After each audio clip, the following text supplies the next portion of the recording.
by Google today. Before I get into the content, and this is going to be a new video series on what local services ads are, how to optimize them, and also some of the new changes that are coming to the local service ads platform. Before I get into that, if you guys could subscribe to the channel, that stuff really helps me. Your comments also are great. We had quite a few comments on the GMB series. Love the comments. Keep them coming. That stuff really helps me kind of fine tune the content, so that way we just deliver value. That's all I want to deliver to you guys, a lot of value. Make sure your business dominates on local search. So this is going to be a little bit of an explainer video and go through a couple things. We're going to try to do this quickly, as this is, a lot of you guys might know this stuff already. So inside of your local service ads platform, first of all, if you don't know what local service ads are the ads that go on top of the pay-per-click ads. So again, obviously being on the very top of Google, now this is a desktop version, so the desktop shows the top 3, mobile shows the top 2 ads. So just keep that in mind as you go through this, because think about it, you only have one other competitor in this space on mobile, which mobile's taken over 50+% of search. So that being said, inside of here, once you've done your background check, your license check, insurance check, everything's good, and you go live, you really want to, just like we did with the Google My Business series, you want to completely fill your profile out. If Google gives you something to fill out, it is extremely important that you use it. There's a reason they're giving you that spot. For instance, something small that not a lot of people know, and this is with Google My Business, there are some items you can fill out that will show up on your profile. Look at the difference. I filled them out. Competition hasn't, probably because they don't even know they exist.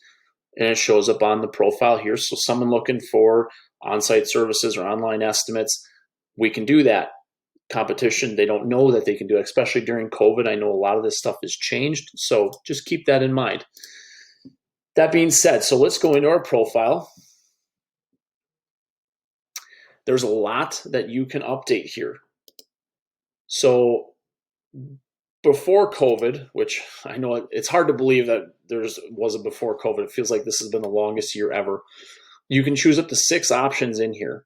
Now, I would choose the options. Don't think about it from your point of view. Think about it as somebody looking for your company or your service.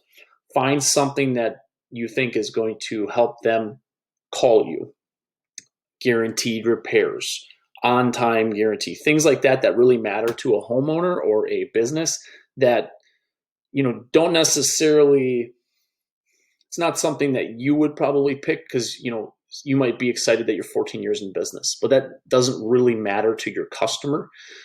Something with locally owned, emergency service, guarantees, warranties, what sets you apart from competition. Think about it in that term. Even like a BBB rating, well, it doesn't really matter to your customer.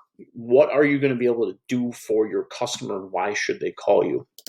There was also the COVID-19 section here, which also has some other things that you can select. Again, only select the ones that pertain to your business. Otherwise, you're just, you're not doing your clients any favors by selecting stuff that doesn't pertain to you. One thing that I love about local service ads is that not only can you select your job types, you can turn them on, turn them off. For instance, for a company like ours, when we get into like the middle of heating season, we can turn off duct cleanings, things like that, stuff that we don't really want to do when it's already busy, because we don't have enough time and our service guys are all in the field helping customers. But this right here is kind of the big thing for us, because this is, and I'll tell you exactly how we use this. So right now we're steady and we're booked out, but we're not slammed. So I have all the areas that we want to serve on. When it gets really busy, what I do is I shrink this down. I take away some, so we're located about right here. I take some of these northern areas that are further spread out, and I remove them. And the reason I remove them is I want to keep our guys centrally located so we can get to as many customers as possible. So think about that from an ROI perspective. The more clients you can reach in a given day or a given week, the better your ROI is going to be on any of these leads. So just keep that in mind. I also do that for some of our southern market here. Is the drive time is too far, and if we have an hour windshield time going back and forth to a call, we probably could have fit another service call in and maybe another lead turnover, which could be another sale. So you can see all that stuff. It's really important to keep that in mind. Expanding your area so wide that you got so much windshield time that you are actually reducing the amount of service calls you can do is not necessarily in your best interest. Now, if you're super slow, absolutely expand it so you can keep your guys busy, but also look at this once in a while. When you're busy, you have to have somebody in your organization shrink this service area so you can stay local and keep your guys in a certain area, so that way you're not spreading them too thin. Okay. A lot of this other stuff is very self-explanatory. I would add pictures from time to time. I wish Google My Business would tie into this, because on our Google My Business profile, I add pictures daily. But on this, they don't always go through. I shouldn't say they don't always go through. They don't go through. But as you can see, I got quite a few pictures on here already. And you can kind of, it's just like your GMB profile. You can put you can have pictures for all of these little segments here. So that's filling out your profile. We're going to talk about dynamic bidding in a little bit. It's not live in our market, so I don't have as much information. I can't really show you what it looks like.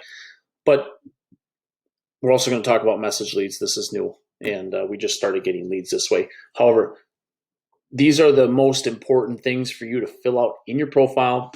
Next video, we're going to start going over how to completely optimize your profile so that way you can get ranked as often as possible, and that way you can get more leads. So that's the next video. Again, like, subscribe the video, leave some comments. I'd love to get your feedback. Again, I'm newer at creating these videos, so your feedback is crucial to me making the content better. Thank you.